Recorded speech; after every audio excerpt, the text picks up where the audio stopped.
Good morning students, SNG institute में फिर से आपका स्वागत है। तो देखो, हमने पिछली क्लास में जो 3.2 पे जो बेसिस उदाहरण थे, उदाहरण 4, 5 और 6 वो सारे कर लिए थे। आज देखो हम 3.2 शुरू करने जा रहे हैं। वही क्वेश्चंस हैं जो हमने उदाहरण में किए थे। ठीक है, आज वो करने जा रहे हैं। देखो, इसका पहला क्वेश्चन करते हैं। तो सबसे पहले देखो, मैं आपको बुक में देख के बोलता हूँ। तो देखो, आपकी बुक में है निम्न समस्याओं में रैखिक समीकरण के युग्म बनाइए। सबसे पहले क्या बनाना है? रैखिक समीकरण के युग्म, मतलब 2 समीकरणें बनेंगी। ठीक है, युग्म मतलब जोड़ा होता है ना, 2 समीकरण बनेंगी। और उसके बाद में कह रहा है उनके ग्राफ या विधि से हल ज्ञात कीजिए। मतलब पहले युग्म बनाना है, मतलब 2 समीकरण बनाना है, उसको हल करना है। एक्स वाई के मान मतलब सारणी बनानी है, और उसको फिर किससे करना है? ग्राफ की विधि से हल करना है। ठीक है, और कोई दूसरी विधि नहीं लगानी, हमें सिर्फ ग्राफ की विधि से हल करना है। तो इसका देखो, पहला क्वेश्चन क्या कह रहा है? पहला क्वेश्चन कह रहा है कक्षा 10 के 10 विद्यार्थियों ने गणित की पहली में प्रतियोगिता में भाग लिया। कोई कक्षा 10 है, क्लास है, उसके 10 स्टूडेंट्स हैं, मतलब लड़के और लड़कियों की संख्या कितनी है? 10 है टोटल। और क्या हो रही है? किसकी प्रतियोगिता हो रही है? पहली की हो रही है। ठीक है, यदि लड़कियों की संख्या लड़कों की संख्या से 4 अधिक हो, लड़कियों की संख्या लड़कों की संख्या से कितनी अधिक है? 4 अधिक है। उसके बाद में कह रहा है तो प्रतियोगिता में भाग लिए लड़के और लड़कियों की संख्या ज्ञात करनी है। क्या करनी है? तो उस बताना है उस प्रतियोगिता मतलब कंपटीशन में कितने लड़के थे और कितनी लड़कियां थी। अपने पास में 2 शर्तें दे रखी है इसने। देखो, 2 बातें कह रहा है ये। एक तो क्या कह रहा है, कक्षा 10 में लड़के और लड़कियों की संख्या, कुल विद्यार्थियों की संख्या 10 है, मतलब लड़के की संख्या और लड़कियों की संख्या कितनी है? 10 है। पहली बात तो ये हो गई। दूसरी बात क्या कह रहा है कि लड़कियों की संख्या लड़कों की संख्या से 4 अधिक हो। लड़कियों की संख्या है, लड़कों की संख्या से कितनी अधिक होगी? 4 अधिक होगी। ठीक है, देखो कैसे समझेंगे इसको। तो ये कह रहा है कि तो प्रतियोगिता में भाग लिए लड़कों और लड़कियों की संख्या ज्ञात करनी है। ठीक है, चलो अपन देखो इसको शुरू करते हैं। तो बुक रखते हैं और यहाँ पे सबसे पहले लिखेंगे। देखो, हमारे पास में हमें ये नहीं पता कि लड़कों की संख्या कितनी है, लड़कियों की संख्या कितनी है। जब भी ऐसे क्वेश्चंस आए जिसमें पता नहीं हो, टोटल दे रखा हो या फिर एक दे रखा हो दूसरा पूछ रहा हो, तो उसमें क्या करेंगे अपन? जब हमारे पास में है नहीं तो क्या करेंगे? मानेंगे। क्या करेंगे? मानेंगे। तो क्या लिखेंगे? माना लड़कों की संख्या। क्या मानेंगे? माना लड़कों की संख्या। लड़कों की संख्या को क्या मान लेते अपन? x मान लो। एक को x मान लो और दूसरे को क्या मानोगे? y। लड़कों की संख्या x मान ली, तथा क्या मानोगे? लड़कियों की संख्या। क्या मानोगे? लड़कियों की संख्या।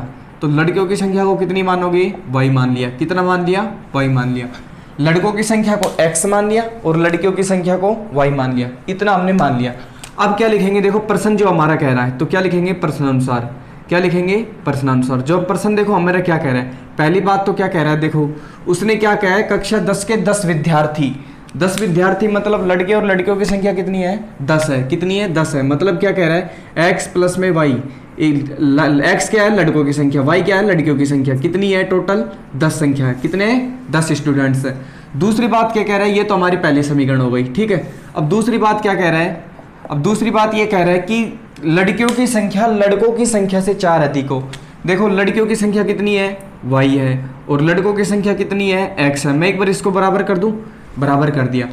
अब देखो, लड़कियों की संख्या लड़कों की संख्या से 4 अधिक है, मतलब लड़कों की संख्या से 4 अधिक है, तो मतलब इधर आएगा। ठीक है, अब बराबर होंगे। मान लिया क्या हो गया? देखो, लड़कियों की संख्या लड़कों की संख्या से 4 अधिक कब होगी? जैसे मान लिया हमने यहाँ पे मान लिया कितना, मानो लड़कों की संख्या कितनी है? 5 मान लिया थोड़ी देर के लिए, और लड़कियों की संख्या, लड़कों की, ये कह रहा है कि लड़कियों की संख्या लड़कों की संख्या से 4 अधिक है। मतलब क्या कह रहा है? जैसे लड़कों की संख्या मैंने 5 मान लिया, तो अब 4 और अधिक होगा, मतलब 9 संख्या है ना लड़कियों की संख्या, तभी तो होगी। मैंने कह दिया कि जैसे मान लिया हमने लड़कों की संख्या कितनी मान लिया? 5, लड़कियों की संख्या 9।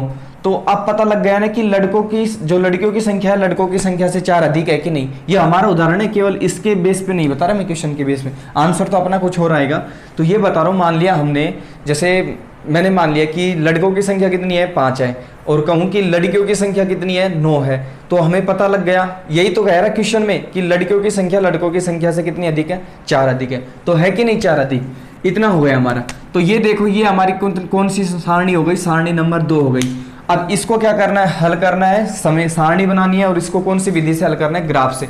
ग्राफ में जहाँ काटेगा वही हमारा हल होता है। तो यहाँ पे देखते हैं। अब सबसे पहले किसको लेके आएंगे? समीकरण 1 को। किसको? समीकरण 1 से। तो समीकरण 1 से सारणी बनाएंगे। समीकरण 1 हमारी क्या है? x प्लस में y बराबर में कितनी है? 10 है। ठीक है। तो आप चाहो तो x के मान रखो या y के मान रखो, चाहिए y को उधर भेज दो, कैसे भी कर लो। तो हम देखो सीधा सीधा क्या करते हैं, x बराबर कितना मान लेते हैं, x बराबर बताओ क्या मानोगी, 0 मान ले। x बराबर 0 मानेंगे तो y बराबर सीधा कितना हो गया, 10 हो गया। इसमें पक्षांतर करने की जरूरत नहीं है, क्यों नहीं है, क्योंकि ध्यान दो यहाँ पे x और y के साथ कोई अचर पद नहीं है, गुणा में इनके गुणांक कुछ नहीं है। एक का मान रखो दूसरे का सीधा सीधा प्राप्त होगा, चाहे x का मान रखो तो y का प्राप्त होगा, y का मान रखो सीधा सीधा x का मान प्राप्त होगा। तो हम देखो कितना रखते हैं यहाँ पे, x का मान देखो 0 नहीं रखेंगे, क्यों, y का मान सीधा 10 हो जाएगा, हमें इतना बड़ा नहीं लेना, और छोटा करके देखते हैं। तो x का मान कितना लेते हैं अपन, देखो 5 लेते हैं, x का मान कितना ले लिया, 5 ले लिया। जब x का मान 5 लेंगे तो इसमें रखो x का मान 5, तो x का मान 5 रखा, 5 प्लस में y बराबर में 10, इसको थोड़ा सा और हल करो आगे, तो कितना आएगा, देखो y बराबर 10 और 5 इधर बराबर से इधर 5 कैसा है, प्लस का, 5 के आगे कोई चिन्ह नहीं है तो मतलब प्लस का, उधर जाएगा तो माइनस के 5। तो y बराबर कितना आ गया, 10 में से 5 गए तो 5 आया, कितना आया, 5 आया। एक तो ये होगा x बराबर 5 रखा तो y बराबर भी 5 आया। दूसरा और रख लो, x बराबर कितना रखेंगे, x बराबर रख लो 6, क्या रखोगे 6, 4 भी रख सकते हो क्योंकि ये लगभग बराबर से मानाएंगे।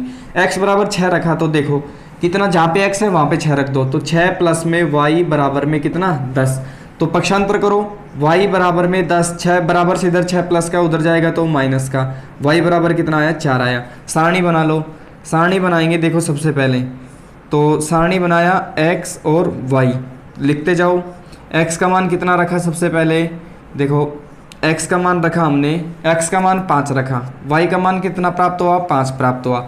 x का मान कितना रखा, 6, y का मान कितना प्राप्त हुआ, 4 प्राप्त हुआ। समीकरण नंबर सारणी नंबर 1, सारणी नंबर 1 हो गया। अब यहाँ पे देखो, यहाँ पे अपन करते हैं दूसरी समीकरण से, समीकरण कौन सी लें, समीकरण 2 से। अब समीकरण 2 को लेके आते हैं, तो समीकरण 2 से क्या कह रहा है, पहले समीकरण को लिख लो, y बराबर x प्लस में 4, ठीक है। अब चाहो तो आप क्या करोगे, y बराबर x प्लस 4 है ना, तो देखो क्या करोगे, चाहे y के मान रख दो चाहे x के मान रख दो। देखो इसमें क्या करेंगे, x का मान रखेंगे जब ज़्यादा फायदा रहेगा, क्यों, क्योंकि x बराबर 0 रखा तो y का सीधा प्राप्त हो जाएगा, x बराबर 1 रखा तो y का सीधा प्राप्त हो जाएगा, ऐसे ही। तो देखो x बराबर कितना रखें, 0 रख लें, x बराबर 0 रखा तो y बराबर कितना प्राप्त हुआ, तो रख के देख लो, y बराबर x की जगह 0 प्लस में 4, तो y बराबर कितना हुआ, 0 में 4 जोड़ा तो 4, ठीक है, एक मान प्राप्त हो गया। दूसरा रख लो, x बराबर कितना रखें, 1 रखें, x बराबर 1 रखा तो y बराबर जहाँ पे x है वहाँ पे 1 रखो, 1 प्लस में 4, तो y बराबर कितना आ गया, 1 और 4 कितने हो गए, 5 हो गए, ठीक है। अब इसकी भी सारणी बना दो, इसकी सारणी बनाया, देखो जो मान रखे और जो प्राप्त हुए लिख दो। x का मान कितना रखा, 0, कितना प्राप्त हुआ, y का, सॉरी यहाँ पे क्या लिखोगे x और एक यहाँ पे क्या लिखोगे y, तो यहाँ पे देखो x का मान कितना रखा, 0, y का मान कितना प्राप्त हुआ, 4, x का मान कितना रखा, 1, y का मान कितना प्राप्त हुआ, 5 प्राप्त हुआ। ये सारणी नंबर कितनी हो गई हमारे पास में, 2 हो गई, सारणी नंबर दूसरी प्राप्त हो गई। पहली सारणी ये प्राप्त हो गई, दूसरी सारणी ये प्राप्त हो गई। अब क्या बनाएंगे अपन, ग्राफ बनाएंगे, क्या बनाएंगे, ग्राफ बनाएंगे। आपको ग्राफ पेपर पे अच्छे से बनाना है और ढंग से समझना है। ये कौन सा अक्ष है, वाई अक्ष, ये कौन सा अक्ष है, वाई डैश अक्ष, ये कौन सा अक्ष है, एक्स अक्ष, ये कौन सा है, एक्स डैश अक्ष। जहाँ पे डैश देखो, यहाँ पे डैश आता है, यहाँ पे डैश आता है, वो क्या क्या उनसे होते हैं, चिन्ह माइनस के होते हैं। जहाँ पे डैश नहीं आता वो प्लस के होते हैं, ठीक है। ये मूल बिंदु होता है, ये मूल बिंदु बोलते हैं इसको, ओ से दर्शाते हैं, और इसके निर्देशांक कितने होते हैं, 0 0, एक्स का मान भी 0 और वाई का मान भी 0, ठीक है। अब देखो यहाँ पे कितने, देखो सबसे पहले पैमाना मानने से सबसे पहले क्या देखेंगे अपन, x और y के वैल्यू देखेंगे कितने हैं। देखो अधिकतम देखो 5 6 है और y का मान 5 और 4 है, मतलब बराबर से है, ठीक है। तो यहाँ पे हमें कोई दिक्कत नहीं आएगी मानने में। तो हम क्या करेंगे, देखो पैमाना मान लेते हैं। क्या मानेंगे, सबसे पहले पैमाना, पैमाना लिखना मत भूल जाना, 1 नंबर का पैमाना होता है, ठीक है। आपका एग्जामिनर काट सकता है 1 नंबर। तो क्या लिखेंगे, देखो पैमाना क्या मानेंगे, 1 इकाई बराबर, क्या मानेंगे, पैमाना बराबर 1 इकाई बराबर, 1 इकाई बराबर 1 बड़ा खाना, ठीक है। 1 इकाई बराबर 1 बड़ा खाना, इतना मान लिया। अब ये नहीं लिखने की जरूरत कि x अक्ष पे या y अक्ष पे, दोनों अक्षों के लिए मानते हैं। जब ये नहीं लिख रहे कि x और y अक्ष कोई सा भी नहीं लिख रहे तो आपका सही है यहाँ तक, मतलब दोनों अक्षों के लिए मान रहे हैं। तो अब लिख दो x के मान, यहाँ पे लिख दो 1, यहाँ पे 2, यहाँ पे। अब देखो यहाँ पे x का मान 5 और y का मान कितना, 5। x का मान 5 कहाँ पे है, ये रहा, और y का मान 5 यहाँ रहा। दोनों प्लस के हैं दो, तो प्लस प्लस के ऊपर 5 और 5 के सामने, ठीक है। एक तो ये आ गया हमारा, इसको लिख दो क्या, x का मान कितना है 5 और y का मान कितना है 5, निर्देशांक लिख दिए इसके। दूसरा देखो x का मान कितना है 6, y का मान कितना है 4, x का मान प्लस का 6, y का मान 4 है, तो मतलब कहाँ पे आएगा ये, यहाँ पे आएगा, कहाँ पे आएगा, यहाँ पे आएगा 6 और 4 के सामने, x का मान 6 और y का मान कितना 4, ठीक है। और आगे क्या कह रहे हैं देखो, अब इतना हो गया, अब इसको क्या करेंगे अपन, मिला देंगे, क्या करेंगे, मिला देंगे। तो मिलाएंगे, देखो आपको अच्छे से मिलाना है, जैसे मिला दिया, ठीक है। उसके बाद में देखो दूसरा समीकरण सारणी क्या कह रही है हमारी, x का मान 0, y का मान 4, x का मान 0, y का मान 4, x का मान 0 कौन से x पे होता है, y x पे, तो x का मान 0 और y का मान कितना हो गया, 4 हो गया।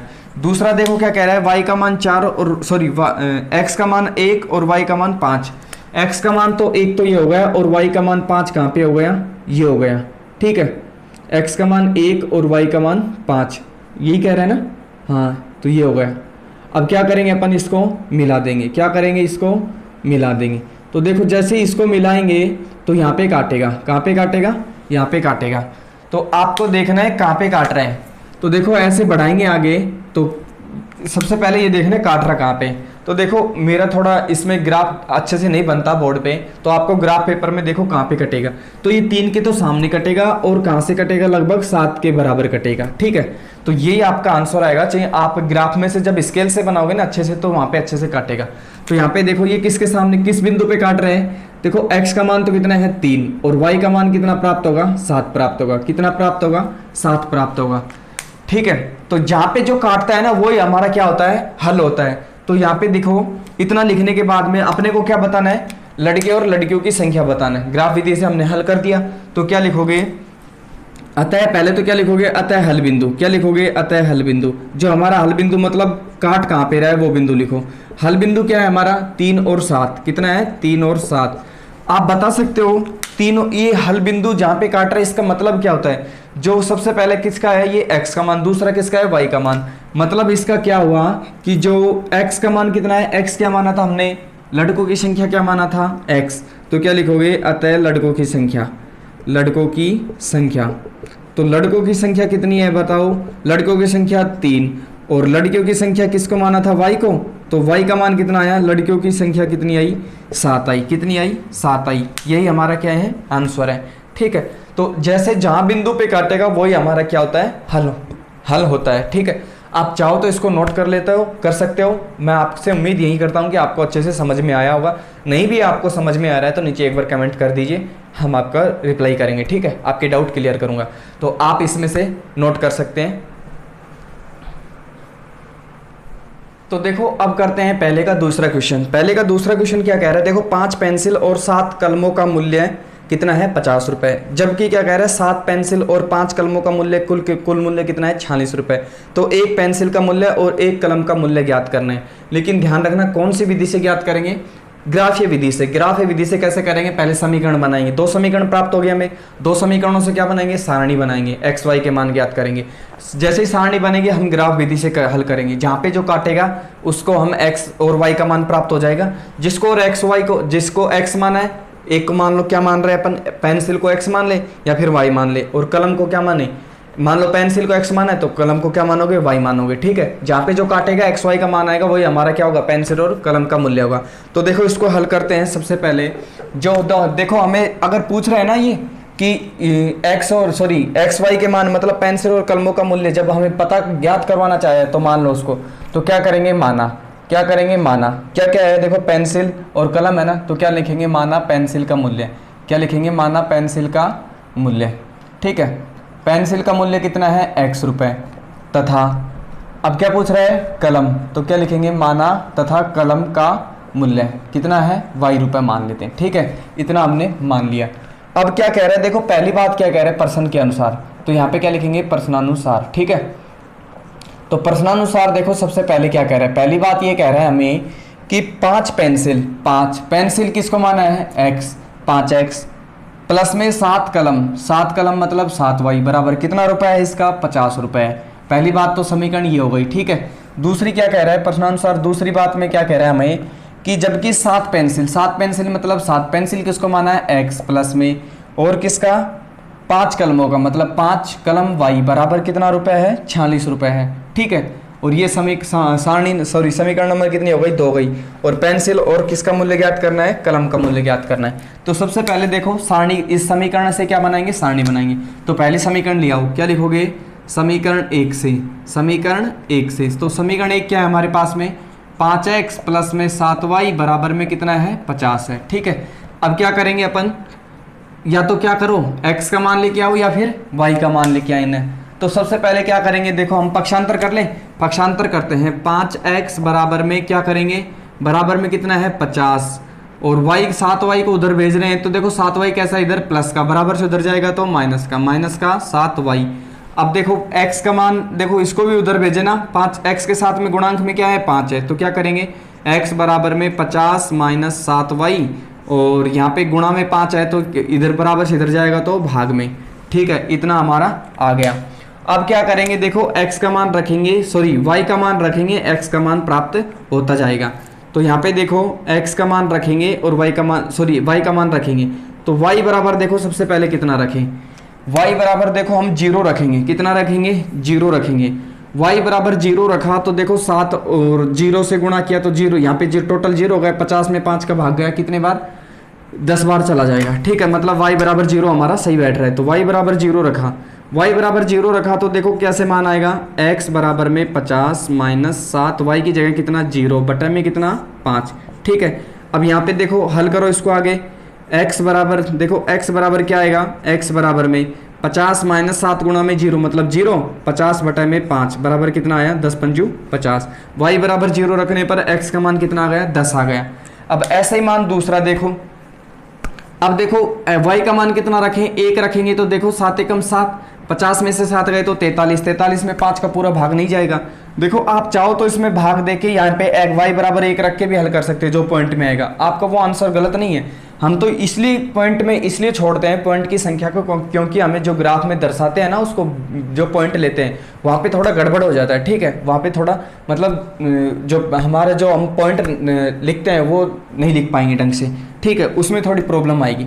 तो इसके देखो हम इसलिए पूर्णांक संख्या ही लेते हैं। उसके बाद में देखो y बराबर कितना लें, y बराबर 1 नहीं आ रहा, y बराबर 2 लें, 7 दूनी 14। देखो 50 में से 14 गए तो कितने बचे 36, 36 में 5 का भाग नहीं जाएगा। अब देखो 3 लेते हैं, 21 हो गए। ठीक है, अब क्या करेंगे, 5 लेके देखें, देखो 7 पंजू 35, और 35 में से 50 में से 35 गए तो कितने बचे 15, 15 में 5 का भाग जाएगा। देखो ऐसी पूरी संख्या देखो अपने आप आ गए ना। तो y बराबर कितने लेंगे, 5 लेंगे। y बराबर 5 लिया तो x का मान कैसे ज्ञात करेंगे, x बराबर 50 माइनस में 7, y की जगह कितना रखेंगे 5 रख देंगे। ठीक है, और बटे में कितना 5। अब इसको हल करो, x बराबर 50 माइनस 7 पंजू 35 बटे में 5।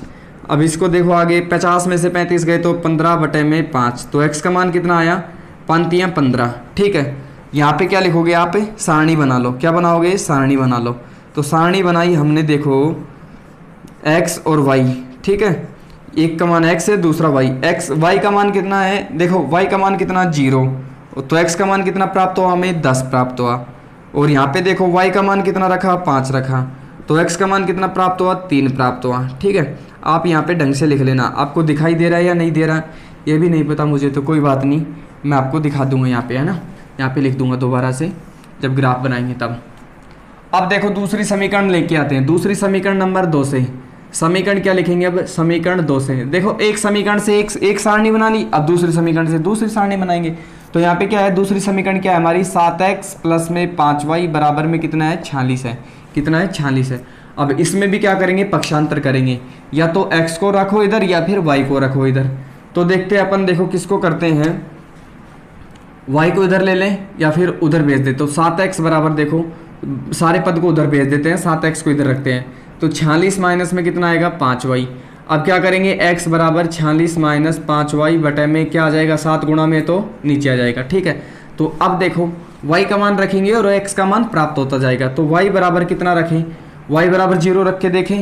तो y बराबर 0 रख के देखेंगे तो ये पूरा 0 होगा, 46 बटे में 7 पूरा भाग नहीं जाएगा। तो देखो दूसरा देखते हैं, और क्या रखें, y का मान कितना रखें। अब देखो y का मान 1 रखे, क्या y का मान 1 रखा तो देखो 46 में से 5 गए तो कितने हो गए 41 हो गए, कितने हो गए 41। 41 में 7 का भाग देंगे, पूरा जाएगा क्या, नहीं जाएगा, क्या नहीं जाएगा। अब देखो 3 रखा, y बराबर 3 रखेंगे तो कितने हो गए 15। 46 में से कितने घटाने हैं हमें को 15, 15 घटाए तो कितने हो गए 31, इसमें भी भाग नहीं जा रहा। अब क्या रखेंगे x का मान सॉरी y का मान कितना रखेंगे, अब 4 रखेंगे तो कितने हो गए 20। तो 4 में से 20 गए तो कितने हो गए, देखो 46 में से 20 गए तो 36 और कितने हो गए 26, तो इसमें भी भाग नहीं जा रहा। अब कितना रखते हैं अपन, देखो y बराबर कितना रखते हैं 5 रखते हैं। 25 गए, देखो 46 में से कितने गए 25 गए, तो 46 में से देखो 25 गए तो कितने बचे 21 बचे ना। तो 21 में 7 का भाग जा सकता है क्या, जाएगा। तो देखो y बराबर कितना रख रहे हैं अपन, कितना रख रहे हैं 5 रख रहे हैं। y बराबर कितना रख रहे हैं 5 रख रहे हैं। तो y बराबर 5 रख रहे हैं तो x का मान कैसे आएगा, देखो x बराबर में 46 माइनस में 5, y का मान कितना रख रहे हैं 5 बटे में कितना 7। इसको हल करो, देखो क्या आएगा, x बराबर में क्या आएगा, देखो x बराबर में देखो क्या आएगा, तो 46 माइनस 25 बटे में कितना 7। अब इसको थोड़ा सा आगे हल करो, देखो 46 में से 25 गए तो कितने बचे 21 बचे, कितने बचे 21 बचे और बटे में 7। तो y का मान कितना आया, देखो x का मान कितना आया 3 आया, कितना आया 3 आया। y का मान 5 रखने पर x का मान 3 आ गया। आपको ऐसे रफ कॉपी में पीछे कर लो, ठीक है, आपका टाइम ज़्यादा वेस्ट नहीं होएगा। अब आगे क्या करेंगे, देखो y बराबर कितना रखे, वापस से 5 रख लिया। अब 6 रख के देखते हैं तो 5 6 कितने हो जाते हैं 30 हो जाते हैं। तो बच गए कितने 16, 16 में 7 का भाग नहीं जाएगा। अब क्या रखते हैं, y बराबर कितना रखते हैं 7 रखते हैं। तो 5 7 तो कितने हो गए 35 हो गए और यहाँ पे कितने बचे 11, 11 में पूरा भाग नहीं जाएगा। अब क्या रखते हैं 8 रखते हैं, तो 8 पंजू 40, तो 46 में 6 बचे तो पूरा भाग नहीं जाएगा। तो अब देखो कितना रखते हैं ताकि देखो हमारा कितना आ जाए, माइनस में आ जाए, कोई दिक्कत नहीं है, ठीक है। तो अब देखो यहाँ पे कितना रखते हैं, अब 9 रखते थे, देखो 9 रखा तो 5 नाम 45, ठीक है, बच गया 1 और 1 में 7 का भाग नहीं जाएगा, ठीक है, पॉइंट में आएगा। अब क्या रखते हैं अपन 10 रखते हैं, 5 दही के 50 और 46 माइनस 50 कितने हो गए -4, -4 बटे 7 पूरा भाग नहीं जाएगा। अब क्या करते हैं अपन, देखो 11 रखते हैं, कितने हो गए 55 हो गए। तो देखो कितना बचा 9, 9 बटे 7 नहीं जा रहा।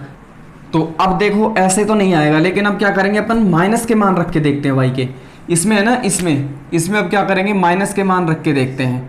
तो देखो -1 रख के देखते हैं सबसे पहले। y का मान -1 रखा तो देखो -1 गुणा में -5 कितने हो गए, प्लस के 5 हो गए। 46 और प्लस के 5 कितने हो गए 51, 51 में 7 का भाग नहीं जाएगा। अब क्या करेंगे y बराबर -2 रखेंगे, -5 गुणा में -2 कितने हो गए 10 हो गए, कितने हो गए 10 हो गए, देखो ठीक है। तो कितने बचे यहाँ पे देखो 46 में से कितने घटाएं, सॉरी कितने जोड़े 10 जोड़े, कितने हो गए 56, तो 7 8 56, मतलब पूरा भाग चला जाएगा 7 का। ये सही बैठ रहा है अपना। देखो y बराबर कितना रखें -2 रखें, y बराबर -2 रखा तो देखो क्या लिखेंगे, इसमें रखो तो x बराबर कितना आएगा हमारा, देखो 46 माइनस में 5 और गुणा में कितना -2, क्योंकि y बराबर -2 रख रहे हैं और बटे में कितना है 7 है। तो इसको हल करो, देखो x बराबर कितना आएगा हमारे पास में 46 -5 गुणा में -2 कितने होते हैं प्लस के 10 बटे में कितना 7। तो देखो 46 और 10 कितने होते हैं 56 बटे में कितना 7, तो 7 8 56। तो देखो अब सारणी बना लो, क्या करेंगे सारणी बना लेंगे। सारणी बनाई, देखो सबसे पहले हमने यहाँ पे एक का x का मान, दूसरा y का मान। तो x का मान देखो कितना रखा था हमने, y बराबर कितना रखा 5 रखा, तो x का मान कितना प्राप्त हुआ 3 प्राप्त हुआ। y का मान कितना रखा -2 रखा, x का मान कितना प्राप्त हुआ 8 प्राप्त हुआ, कितना प्राप्त हुआ 8 प्राप्त हुआ, ठीक है। इतना प्राप्त होने के बाद में ये सारणी नंबर कौन सी हो गई 2 हो गई, ये सारणी नंबर 1 और ये सारणी नंबर 2। अब क्या बनाएंगे अपन, ग्राफ बना लेंगे। तो देखो मैं आपको यहाँ से छोटा सा ग्राफ बना के दिखा देता हूँ, आपको आपके जो ग्राफ पेपर है उसमें से अच्छे से बनाना है, ठीक है। ये कौन सा अक्ष है x अक्ष, ये x डैश अक्ष, ये y अक्ष और ये y डैश अक्ष। पैमाना मानो, वापस से पैमाना क्या मानेंगे, पहले मान देख लिया करो छोटे हैं या बड़े, लगभग ठीक ठाक है ना। तो देखो यहाँ पे कितना है y का मान, x का मान कितना प्राप्त हुआ है, यहाँ पे 10 प्राप्त हुआ है, कितना 10 प्राप्त हुआ है। तो देखो 10 तक लिखना पड़ेगा, ठीक है।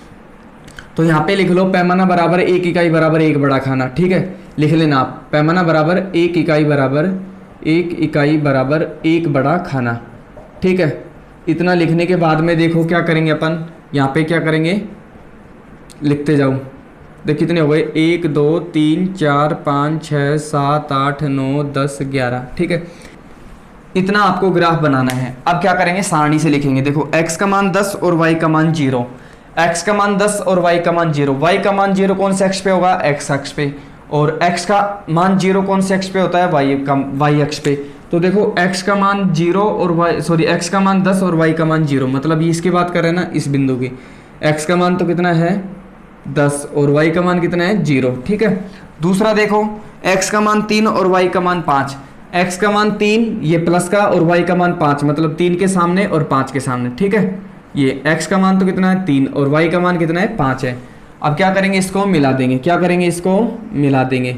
तो देखो ऐसे मिला देंगे, ठीक है। इतना हमने मिला दिया, ये पहली समीकरण से हो गई। दूसरी सारणी से देखो x का मान 3 y का मान 5, x का मान 3 और y का मान कितना है 5, ये बिंदु ही रहा, वो बिंदु है ना, ठीक है। x का मान 3 और y का मान 5। अब क्या कह रहा है, x का मान 8 और y का मान -2, x का मान 8 और y का मान कितना है -2, मतलब इस बिंदु पे बात कर रहे हैं ना। x का मान तो कितना है 8 और y का मान कितना है -2, ठीक है। अब क्या करेंगे, इसको मिला देंगे। इसको देखो जैसे ही हमने क्या किया, मिलाया, क्या किया, मिलाया, ऐसे मिला देंगे। तो देखो ये जहाँ पे काट रहे हैं ना, वही हमारा क्या है, हल बिंदु है। इस बिंदु पे काट रहे हैं ना। आप देखो चाहो तो क्या लिख दो, जो रेखा है ना जिस समीकरण से बनी है उसके सामने वो समीकरण लिख दो। तो पहली हमारी ये थी ना, कौन सी समीकरण, 5x से बनी थी। किससे बनी थी, 5x प्लस में 7y बराबर में 50, इस समीकरण से बनी थी। दूसरी रेखा किससे बनी थी, 7x प्लस में 5y बराबर में कितना 46, इससे बनी थी, ठीक है। दोनों समीकरण हमने लिख दिया, दो जो जिस रेखा से बनी थी। अब हमें ये बता सकते हो आपने काटा कहाँ पे, जो ही तो हमारा हल बिंदु है। तो पहले क्या लिखोगे, हल बिंदु, क्या लिखोगे, हल बिंदु। तो हल बिंदु देखो कौन सा प्राप्त हुआ हमें, कितना है 3 और 5, कितना है 3 और 5, मतलब x का मान 3 और y का मान 5। तो देखो x का मान किसको माना हमने, पेंसिल को। पेंसिल को क्या माना, x। तो क्या लिखोगे, अतः पेंसिल का मूल्य, क्या लिखोगे, अतः पेंसिल का मूल्य। तो पेंसिल का मूल्य कितना है हमारे पास में, x का मान कितना आया 3 रुपए, ठीक है। तथा क्या लिखोगे, कलम का मूल्य, क्या लिखोगे, तथा कलम का मूल्य। कलम का मूल्य मतलब y का मान कितना आया 5 रुपए, जो हमने माना था ना xy को, उसका मान लिख देंगे यहाँ पे, ठीक है। इतना हमने लिख दिया। तो देखो ये हमारे था पहला क्वेश्चन का पहला और दूसरा। आप चाहो तो इसको नोट कर लो, और आपको जो भी समझ में नहीं आया, डाउट हो कुछ भी, आप नीचे कमेंट कर सकते हो, ठीक है। मैं आपके जो आपके कमेंट हैं, आपके जो डाउट है उसको क्लियर करने की कोशिश करेंगे। और आपको इसको समझना है बार बार अच्छे से। आपको सबसे ज़्यादा प्रॉब्लम यहीं पे आएगी बस, क्या तो ये समीकरण बनाने में आएगी। आपको अगर समीकरण बनानी आ गई तो एक दूसरा पॉइंट और यहाँ पे, समीकरण बनानी आ गई तो सारणी में दिक्कत आएगी आपको मान रखने में। तो इसके लिए तो आपको क्या करना है, सबसे पहले पक्षांतर अच्छे से आना चाहिए। दूसरी बात क्या है कि आपको रफ कॉपी में पीछे पन्ने पे मान रखते जाना है और उसको बार बार हल देखते जाना है, ठीक है। पॉइंट के मान छोड़ना है, बाकी के सारे करना है आपको, लिखना है। तो आप ऐसे बार बार पीछे रफ कॉपी में करोगे, आपको अच्छे से समझ में आएगा। आप चाहो तो इसको नोट कर लो।